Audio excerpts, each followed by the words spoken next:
Слово «мама» звучит прекрасно на всех языках мира. И оно понятно абсолютно всем, даже если речь идет о языке живописи.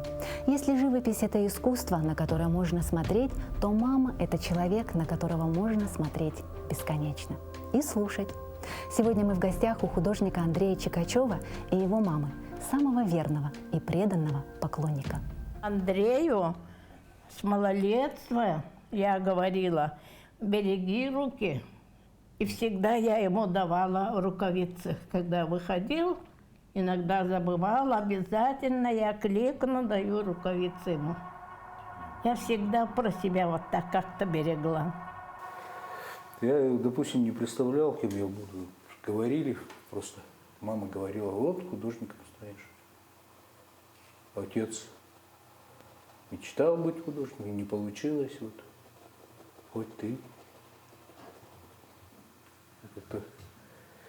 Может быть, я другую профессию выбрал бы, если бы я с детства не слышал бы. Отец действительно хорошо рисовал. Он говорил, что этот будет художником, потому что пальчики он рассматривал у мальчика. Этот парень будет художником. Вот он так сказал. Я всегда вот этим друзьям Андрея говорила, ну, когда вот хороший праздник, когда своя компания. Отец еще говорил, и так и случилось, говорю. Андрей Чикачев – один из оригинальных представителей современной школы якутской живописи. Как говорят искусствоведы, в основе его творчества таится тонкий психологизм образов, выхваченных из детства. В его картинах всегда присутствует сложный колорит, тонкая и осязаемая проработка деталей, неожиданные ракурсы и выразительность композиции. Не согласиться с мнением знатоков невозможно. Все произведения живописца прекрасны, концептуальны и со своим узнаваемым почерком. Дар художника Андрей унаследовал от своего отца Василия Ивановича, который хорошо рисовал и маслом, и акварелью. Ну, он очень хотел, мечтал художником стать. Вот, наверное, это передалось, наверное. Ну, в семье у нас, допустим, все рисуют, кроме моей вот двойняшки, Лены, сестры. Кроме меня все рисовали, и старшие сестры, Да, Галя с Людой, да. и Дима прекрасно рисует. Если бы они развивали талант, наверное, они так бы тоже рисовали. Но сейчас у нас сестра очень хорошо рисует. Оказывается, природа вот так распределяет. Лена не любит, не умеет. Я никогда не рисовала. Как я. Обычно она пишет или другим занимается. Андрей, старшие дочки, они очень хорошо рисуют. Всегда стенгазета в школе. В общем, стенгазета это Чикачевские. Перед Новым годом все на полу, все На полу отдельно. валяются. Все редакторы газет, сестра одна, вторая сестра, Дима, Андрей, Да, все да. сидят со своими газетами. Так Одна было. я между ними ходила и ничего не делала. Поэтому, наверное, и с детских лет как бы все было решено. Мама все время говорила: вот отец не стал художником, хотя мечтал. Вот, он мечтал, чтобы там кто-то из детей был художником, стал. Как бы. И все это я детских лет слушал, наверное. У меня даже, наверное, не было выбора. Такого выбора не стояло. Почему-то все так уже предрешено было. Детских лет там говорили. Художником был. Ну, я в детстве как бы рисовал, как все дети, может, получше. Но я помню, пластилином лепил. И игрушек. Из игрушек у меня, наверное, только пластилин был. Очень много пластилину я покупала. Ну, много раз. Пластилиновых, каких только фигуров не было под кроватью в коробке. Вот он так играл. У него другого ни машин, ни дорогих каких-то не было игрушек. Так Даже что за едой для меня на было- чашках были вот эти пластилиновые фигурки. Везде фигурки. Даже полы моем, и там от пола надо отшкрябывать этой ножиком, потому что везде был пластилин. Вот так как-то было заранее известно. Никто из ближайшего окружения Чикачевых не сомневался, что Андрей станет именно художником. Его картины участвовали в выставках в Монголии, Москве, Санкт-Петербурге, Хабаровске, Владивостоке и многих других городах. Они стали украшением частных коллекций в Якутии, России и за рубежом. А Национальный художественный музей Республики Саха приобрел 3 работы кисти Чикачева – «Бергенче», «Одуванчики» и «Мечта». С последней картиной связана одна семейная курьезная ситуация. Ну и если из картин выделять, «Мечта» — моя любимая работа, потому что в ней такой глубокий подтекст, такой большой смысл. Я думаю, что каждый видит в ней то, что он видит, и причем все поколения. Дети понимают прекрасно эту работу, и пожилым она очень нравится. То есть она такая вне времени, и она всегда будет шедевром. Но я ее чуть не испортила в свое время. Вот такая история была, что когда он только сидел наброски делал, у нас еще дети были маленькие, на этой картине мой средний сын написан. А я пришла, увидела, а там же он впервые начал в другой технике, в своей манере, вот немножко вот в такой, да, как, я не знаю, как это называется. И я смотрю так, как ты моего ребенка некрасиво нарисовала. Ну, для каждой мамы же малыш самый красивый. Почему ты так нарисовал его? Ну, немножко утрированные черты, да. А он взял, и художники же это люди такие всегда импульсивные. И он, пока я начал говорить, взял и вот так, вот этот набросок, холст, за диван закинул. Ну ладно, тогда не буду. Вот. А я так поняла, что я уже что-то не то брякнула. Приходит мой муж, он очень хорошо разбирается в искусстве. И я говорю, я там нечаянно что-то сказала. И они достают эту работу, на полу разложили, тапочками закрыли, и это никого не слушай, дурных женщин не слушай, это шедевр. Я помню, что вот тогда ее и спасли, вот так появилась эта работа «Мечта». Вот, но это, конечно, шедевральная работа, это действительно шедевр. Я ее всегда люблю и буду любить. Просто, наверное, что-то близкое себе выбрал, вот, что-то свое восприятие из жизни, из детства. Ну, простых людей, стариков, бабушек, дедушек, детишек, деревню, опять же. Вот это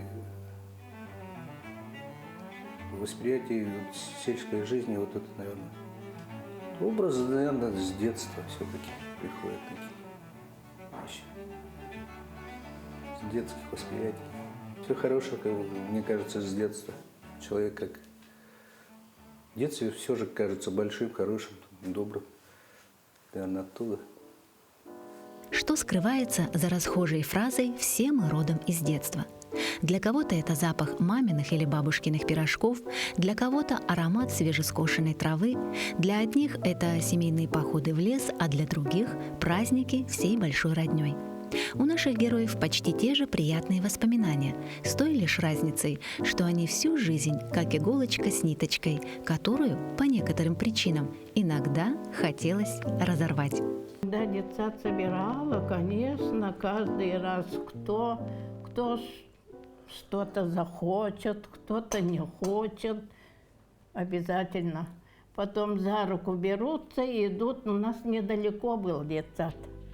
Идут, и кто-то, видать, из школьников сказал однажды: «Женихине, и как тили». Тили тесто, жених и невеста. Вот так сказали. И Андрей отказывает. Я говорю, возьми сестру за руку. Они же как-то привыкли за руку. Это как и дорога, и вообще деревенская дорога это, к весне. Возьми за руку. Нет, не хочет. Потом Лена сказала. Вот так дразнят невеста. С другой стороны, как-то парень бы, конечно, лучше было, думал. В детстве же поиграть там. Опять же, когда у нее игрушки-то, куклы там. Она иногда и меня заставляла играть там, куклы. Пыталась. Потом постарше уже мне учила, как... Ну, она учительница играла. Потом и стала же ведь учительница в итоге. И вот она мне с куклами посадит и заставляла там. Наверное, очень рано стала играть в школу, там, в учительницу. И Андрей учила, всех детей учила, двоюродных учила. То есть у меня с детства были вот эти игры и в учительницу, и в продавцов, и там в больницу, как все дети играют. Вот, но мы всегда были вдвоем. Я только сейчас, когда взрослая, я понимаю, что это вообще большое чудо, когда у тебя есть близняшка, твоя половинка. А в детстве я думала, что все дети рождаются по двое. У меня даже все игрушки, куклы были мальчик-девочка. И я даже в садике у детей спрашиваю, а твоя половинка где? Я думала, что все дети рождаются по половинке, ну, с половинками со своими. Для меня это было самое естественное, самое нормальное.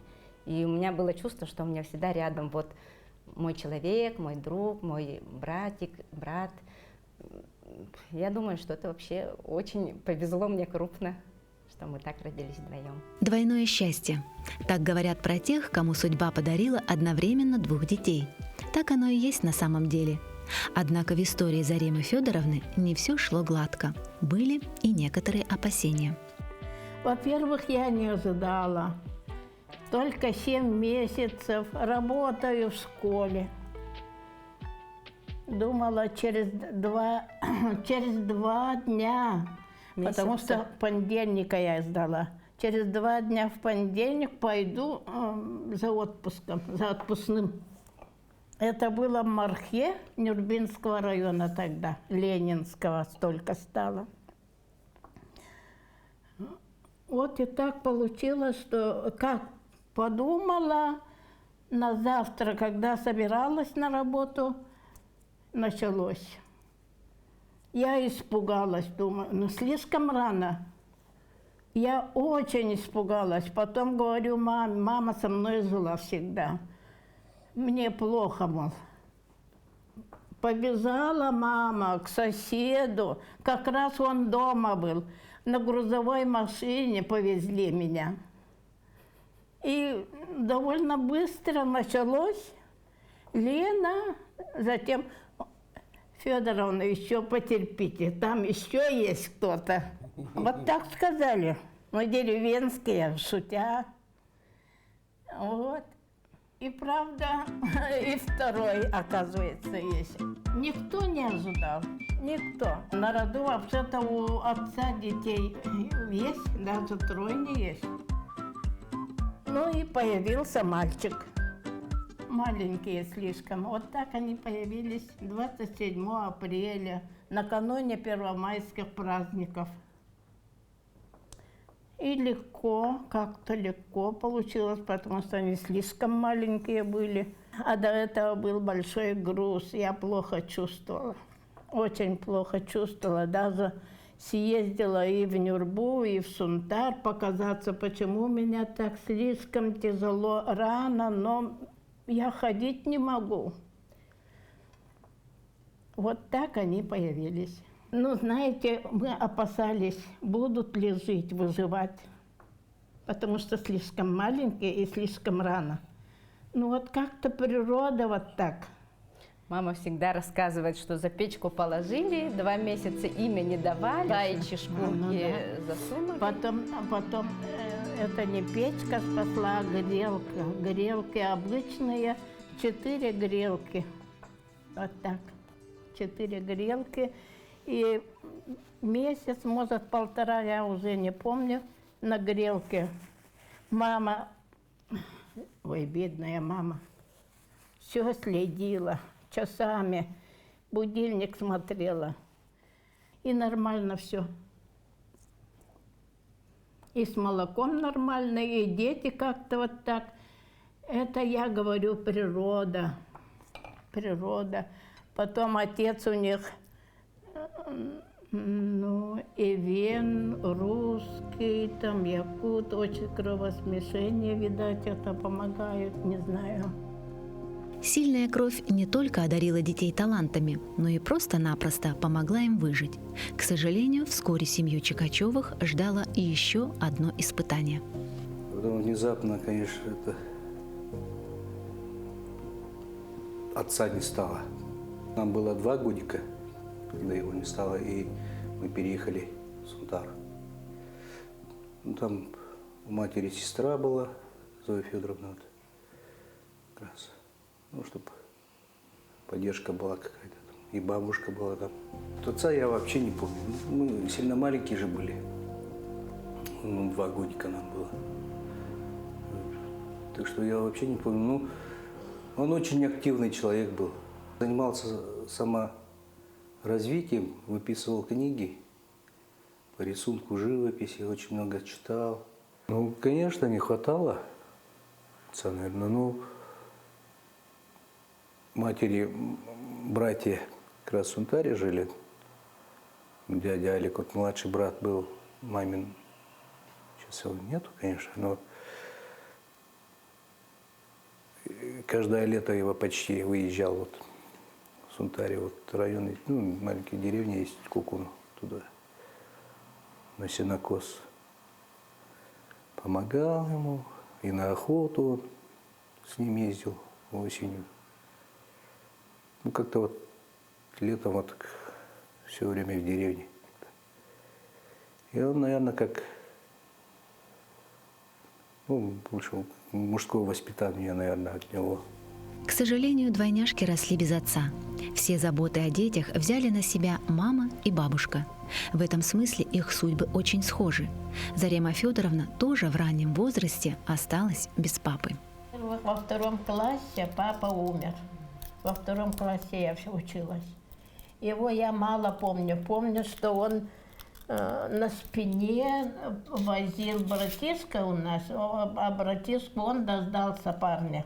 Он мальчик родился, он его на спине, и заодно я, конечно, тут как тут. Вот эта цена осталась, от отца эта цена. Больше не очень не помню. В общем, отец у нас был такой, видать, детей очень любил. Он председатель колхоза. Как-то людям он нравился, мне так кажется. Вот. И братья мои от отца пошли, видать, как-то человечные были. Мама была бригадиром овощеводческой бригады. Она очень хорошо разбиралась, какие-то курсы все-таки во время войны. Мне кажется, она курсы проходила. Вот. И бригадиром, постоянным бригадиром была. Оттуда, значит, пошло как-то, потом в любовь превратилась, это тяга. Я с любовью, например, занимаюсь огородничеством. В общем, и Няхские Кузьмины. Их было очень много Кузьминых.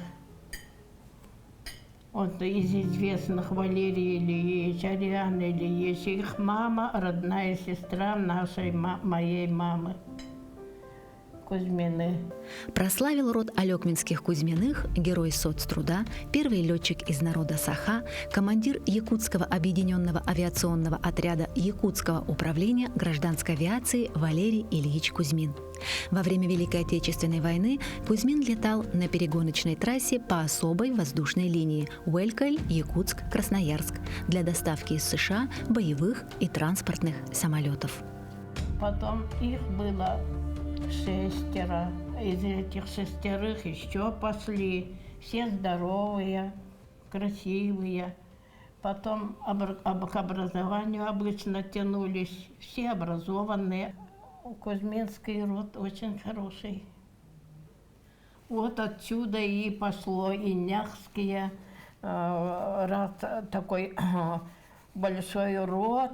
Все друг другу помогают, все хотят отличиться, трудолюбивые, добиваются чего-то. И все, правда, добились в жизни.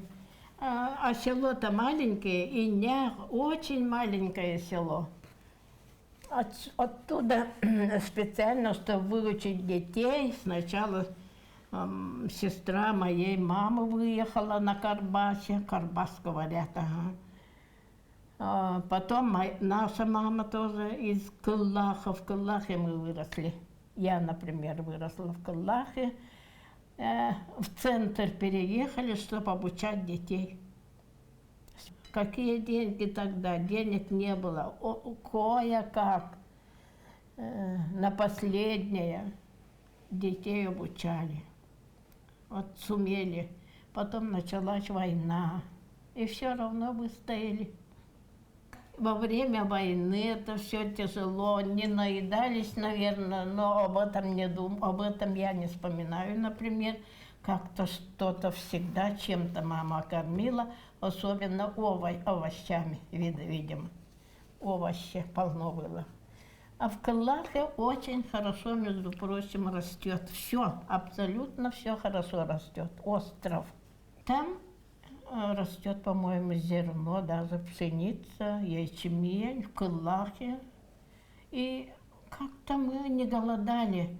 Даже отсюда, из якутских каких-то районов люди приезжали.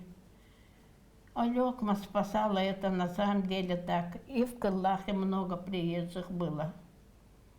Как-то спасались люди, а мы вообще нормально жили. И детство мое, дай Бог каждому. Играли, вот сейчас моя подруга, как та, с которой я вместе выросла, мы вспоминаем, мы одни остались с Зоей, которая в Амге. Скоро ей 90, и мне скоро 90. Мы вспоминаем, как мы под столом играли, как мы мамину одежду примеривали, платья, юбки, обязательно примеривали перед зеркалом. Как всего много. Зарема Федоровна не жалуется, что во время войны было и холодно, и голодно. Но, судя по детским играм, мы понимаем, что дети войны всегда старались находить в тяжелом периоде и что-то хорошее. Однако война ускорила время. Дети быстро повзрослели. Война научила их не только выживать, но и сочувствовать. Студентами девушки плакали, вспоминая, как они голодали, как тяжело было. А я сижу, с ними плакала, сочувствовала. Было. Моя подруга голодала. Не могу я так. Кыллах спасал всех нас. Урожай любой. Семечко выбрало, говорили, шутили. Семечко выпало, вырастет, говорит. Говорили, часто я слышала, семечко выпало, вырастет. Вот такая земля была. А сейчас Кыллах умирает, мне так кажется. Слышали, наверное, как в половодье весь Кыллах вода стерла. Сейчас заново эти старые дома. Мы съездили недавно, вот 5 лет назад специально съездили с подругами, когда некоторые живые были. Ой, как мы и плакали, и радовались. Не тот, который нас всех спас, не тот.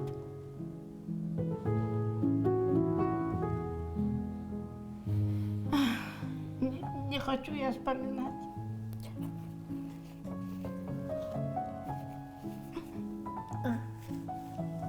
Вспоминать годы войны без слез невозможно. Те, кто оставались в тылу, тоже испытывали на себе все тяготы жизни, особенно женщины, особенно матери. Им приходилось делать всю мужскую работу, при этом оставаться хорошей хозяйкой и мамой. Как мама вкусно готовила, как она сама сделала русскую печь. В Кыллахе у нас единственная была русская печь. Это из Зеняха пошло, там все умеют. Мама, не знаю, может, кто-то помогал, сделала вот эту русскую печь, специально хозяйка приходили смотреть. И она, оказывается, такая стрепуха, специально за хмель собирала где-то. Где-то, я не знаю, не интересовалась. Хмель собирала и дрожжи делала, пышный хлеб стряпала. А Нютин хлеб подруги, значит, Нютин хлеб пробовать. Специально чай пить заходили. Это я помню. А для меня это, ну, как всегда. В общем, мама моя была и хлебосольное, и умелое, и все это из дняха, мне кажется, пошло.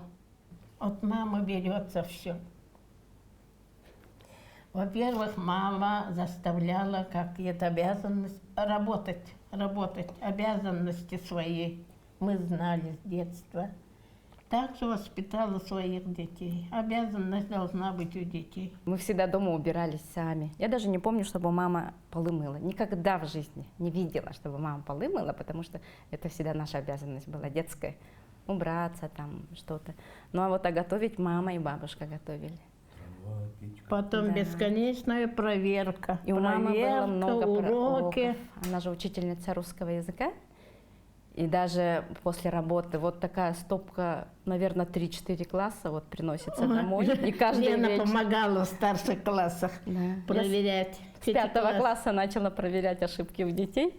Поэтому у меня сейчас бзик на этой форме. Я всегда вижу ошибки, всегда в любых текстах. Мы все ходили в музыкальную школу, в Антаре была музыкалка. Андрей ходил в художественную школу, художка.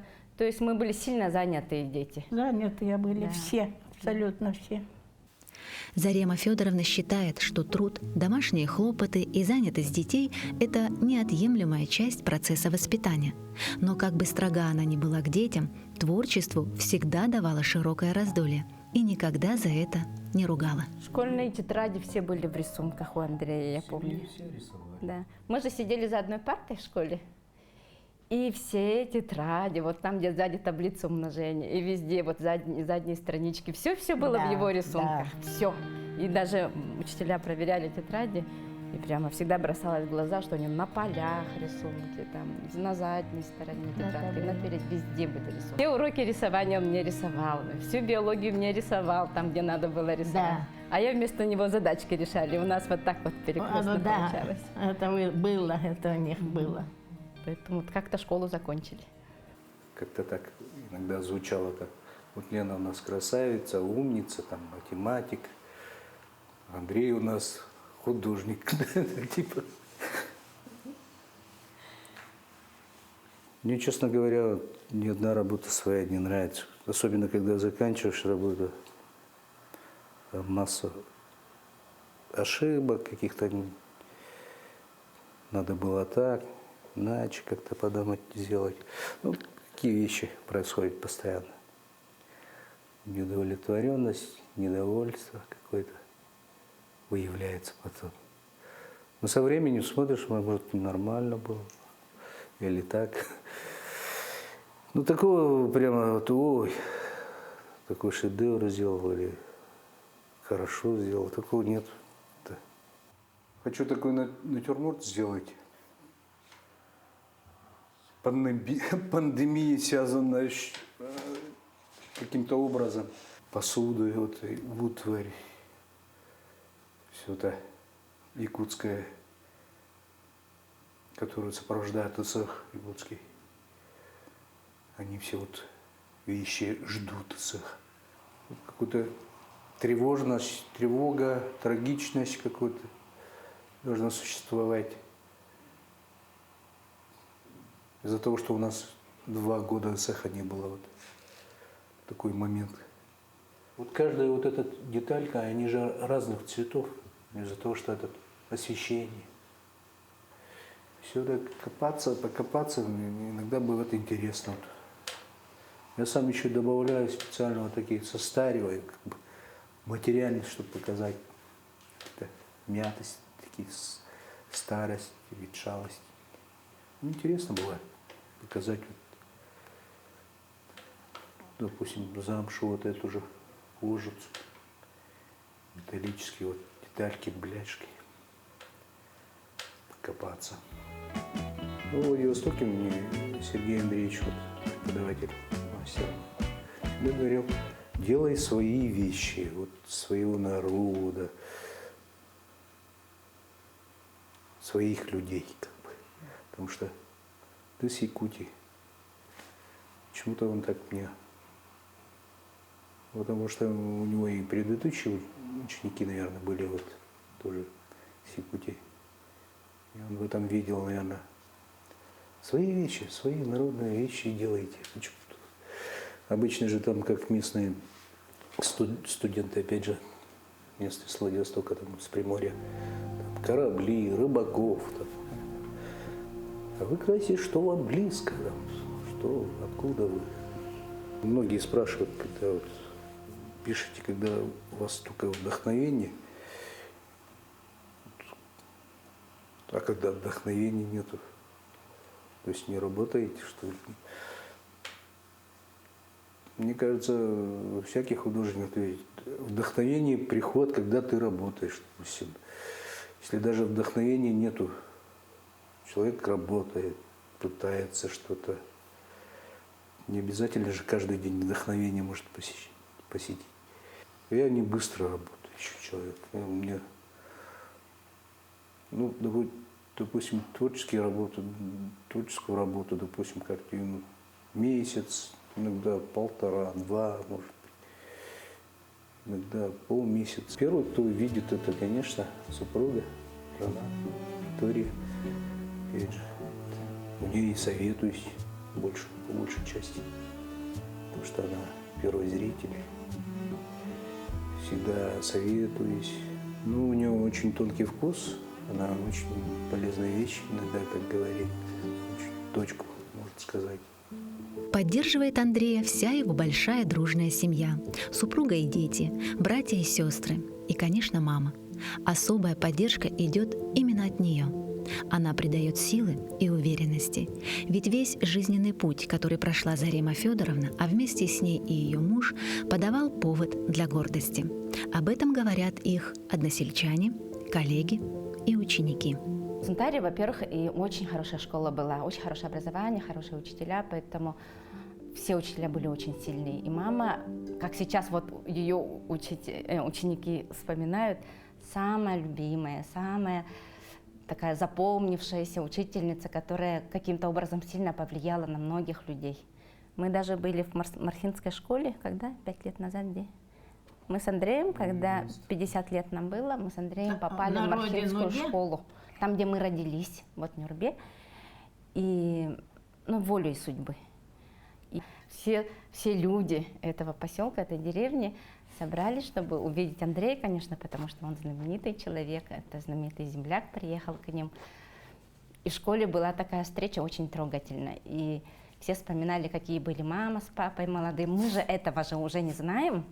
И вот тогда я впервые вот эту любовь, прям народную любовь такую получила. Она была огромная, прямо такая очень искренняя, очень такие воспоминания были волнующие. Прямо люди сидели, плакали даже. Мы сидели, я сама сидела, плакала. Столько было вот этих, таких моментов очень волнующих. И столько было хорошего слов сказано и про маму, и про папу. И то, что мама вот всех нас вырастила, сделали людьми, и такие все такие, благополучные семьи у всех. Вот это всегда отмечали. Эта мама всегда так недооценивает немножко себя и говорит, как все, как у всех. А я-то тоже понимаю, что это был труд большой. И большое влияние на всех нас оказали родители. Мама, это, конечно, ближе никуда. Это твой тыл, это твой родной человек. Человек, который тебя воспринимает любым, плохим, хорошим, в любом состоянии, в любом возрасте. Мама – это самое, наверное, родное, самое близкое, что в человеке есть, да. И даже когда ты сама становишься и мамой, и бабушкой, это все равно мама очень ценна. Хорошо, когда мама жива. Всегда хорошо. Надо ценить каждый день, наверное. Что у тебя есть мама.